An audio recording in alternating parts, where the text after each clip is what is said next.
So the next part of this presentation is your basic specialist training. Okay, so this is going to include the following timeline.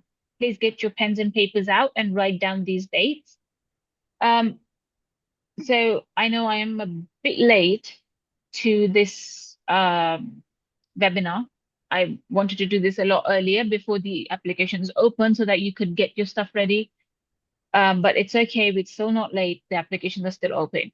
So applications open on September 2nd. Okay.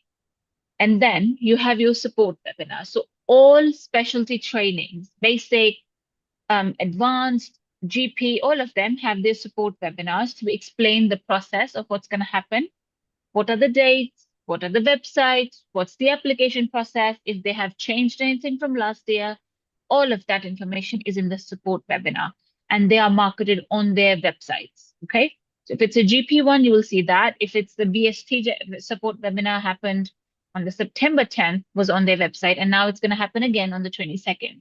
This is why I wanted to do this webinar on the 19th. So keep an eye out for this webinar. Okay. It's going to happen on the 22nd. It is going to be in Irish time zone, so it might be a bit late as compared to the Pakistan time zone. But if you can, please do try and attend it. It's really useful. It will explain how to go through each step of the application, application A, B, and then the exam, and then interview, everything. They explain everything. It's really good. Applications close on the 29th of September, and then you are shortlisted. Okay. By application closing time, you should have your stuff ready, by the way. And by shortlisting time or interview time, you should have your IMC registration valid, I think. That is the process they've explained. But you can get more clarity on yours if you attend the 22nd support webinar. It's going to clear things up a bit for you.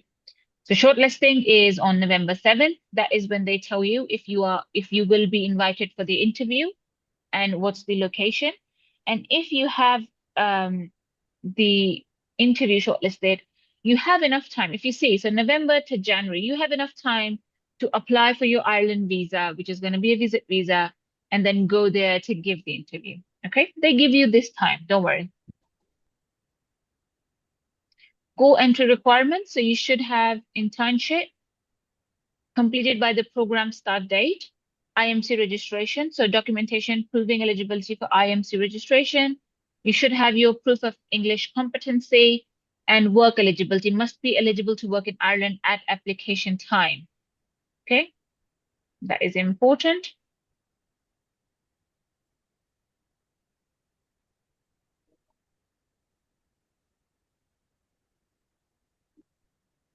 All right, candidate groups and allocation. So these are your priorities. So BST, they do prioritize Irish people, basically. So Irish national are going to give given priority, then UK nationals, EU nationals, stamp 4 holders and stamp 4 EU FAM holders. Then you've got group 2, which is the stamp IG holders and IH holders. These are your work visa people, basically. The second offer, so BST offers open for other people only after group 1 pool is exhausted. So all of these will take their pick. If nobody applies and there are still seats, then group 2 is going to get. Okay. So required documents, IMC registration proof, current or eligibility documentation, academic credentials. You need your transcript and medical degree certificates. You need your HSC compliant English language proof. It can be either IELTS or OET. It has to be valid, not expired. You need your identity documents like a passport, which has to be, again, valid for 6 months minimum. Visa documentation. So you need to have whatever visa you have, like IG, IH. If you're already working somewhere, you need that for this job, by the way. And these documents must be submitted at the application time. Late submissions will not be accepted. So BST is for people who are either already working in Ireland or have these IH or IG visas. 4 specialties are offered. You've got your, is somebody unmute? Is there some disruption? Okay. So there are 4 specialties offered: general internal medicine, general peds, histopath, and obs-gynae. For general internal medicine, there are some requirements that you need. So they will ask you these additional skills that are required. So IV cannulation, ADOPS is required for competency. You have to demonstrate that. Phlebotomy, so blood sampling skills are required. NG tube placement.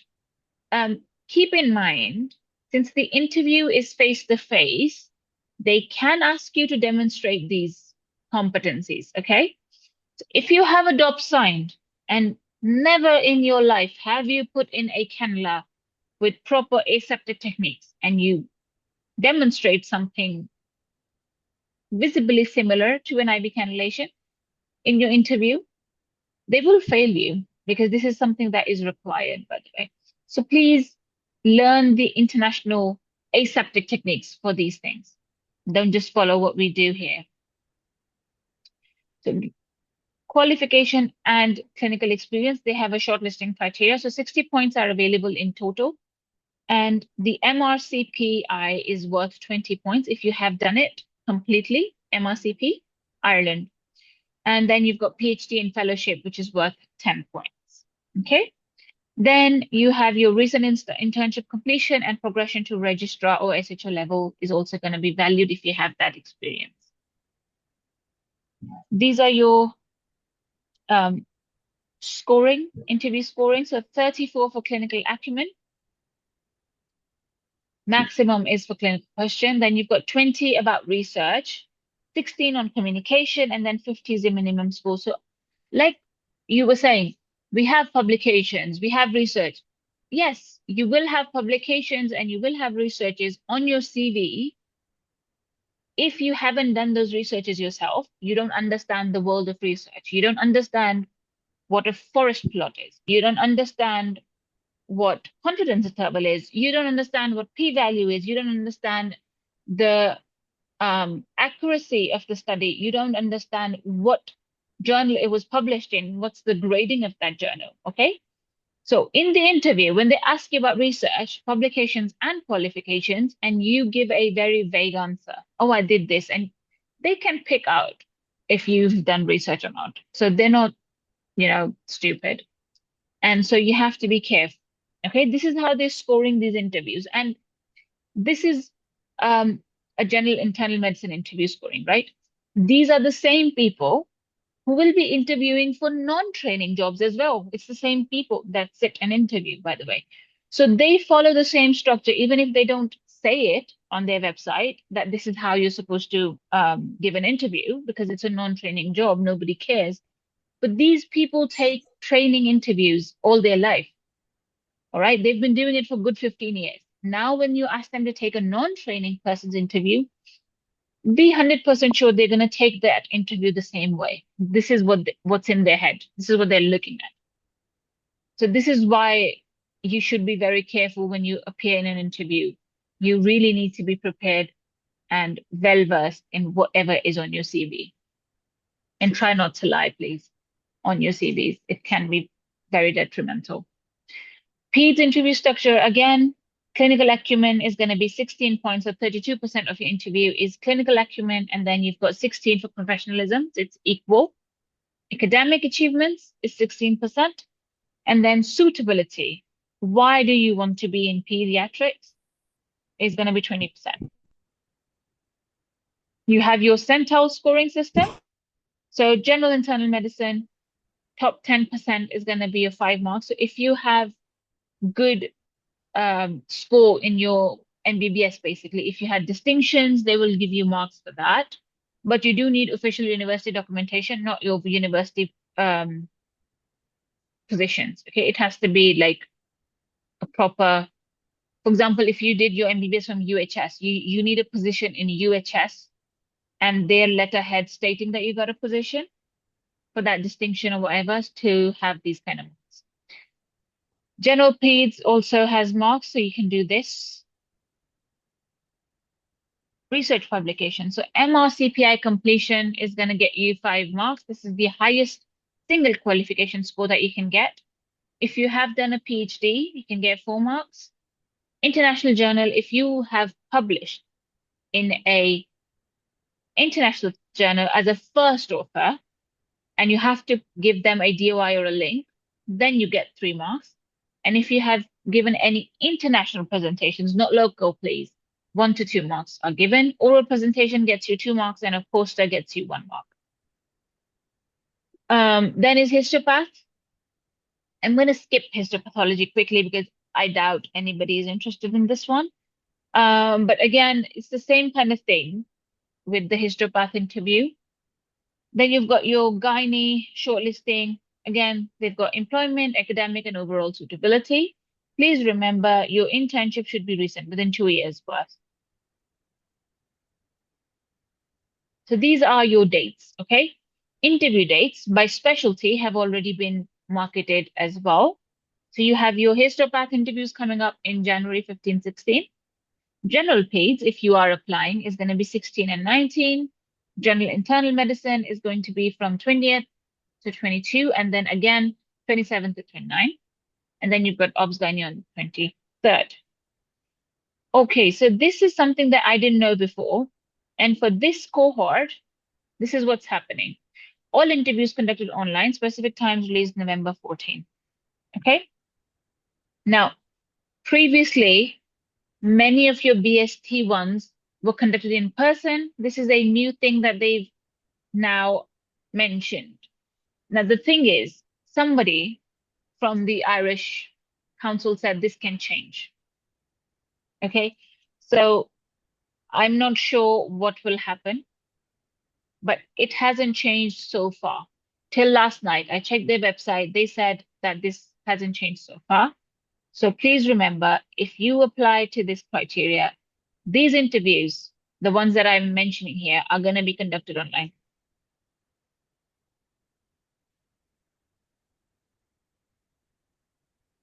Okay. Application process. So you have to go create your RCP account. Okay. Then you access the specialty form. Okay. Whichever specialty you're applying for, go there. Complete the application form. You can also save it as a draft, fix it, come back to it later, and then submit all documents.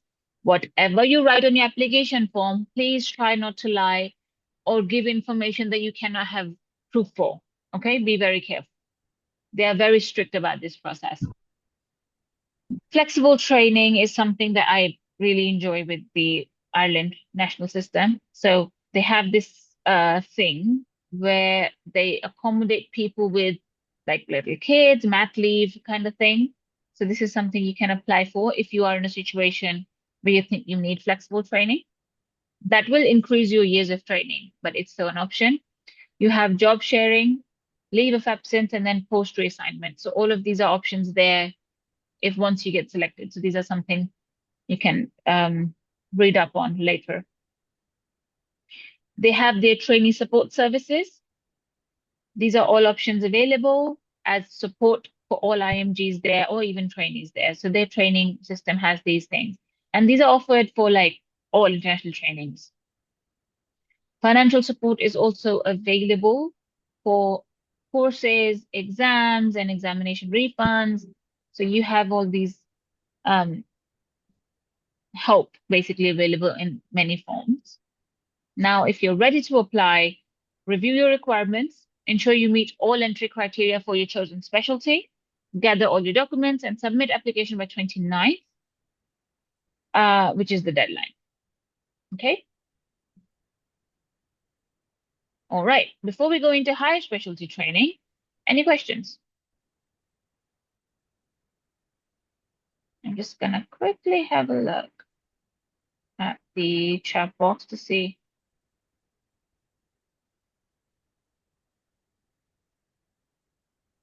We need to educate our people like the way you're doing. I agree that this is why I started this, because when we were going through this process, I didn't have help. And the research and the effort it takes to do this, is exhausting. I agree. But one person has to do the research. One person is just required to do this, and then you can help everybody else. It, it, I know it was difficult for me to gather all of this research, but now I have this stuff. All I need to do is let you have it. That's all. And this can help somebody. Okay. And that is the purpose behind our academy as well. That is what we're trying to do. One country at a time. I had this plan where I was going to do uh, NHS related things on the 19th today, but I postponed that session because I wanted to finish the Irish system completely, and then I would move on to the NHS. So don't worry, we have that coming. As my IMC is in last phases, can I apply for emergency training? The emergency training part is coming.